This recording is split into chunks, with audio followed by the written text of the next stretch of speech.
Welcome to Kenton's videos. Enjoy the video. You begin by preparing the environment and starting a project. Install the Flutter SDK on the stable channel and add it to your path so commands work.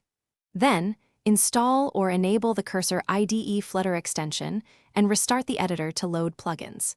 Create a new Flutter app with Flutter Create My App and open that folder in Cursor. Once done, confirm Dart and Flutter commands run in the integrated terminal. This avoids surprises later when you start building and running the app. You now iterate on UI and debug actively. Use hot reload for quick updates. Press R in the terminal or use the IDE action to preserve state while you change code. Make use of Cursor's live preview and widget inspector to visualize layout and spot overflow or alignment issues quickly.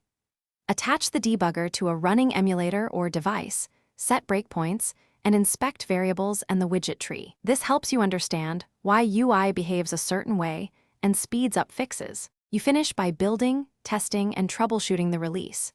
Run Flutter build for the target platform, app, IPA, or web, and validate on real devices so performance is accurate.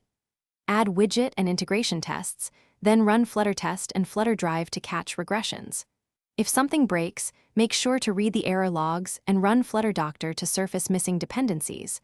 Also check Cursor's console output for environment mismatches. One helpful tip: restart the IDE and clear build cache if problems persist. Thanks for watching. Consider subscribing if we helped you.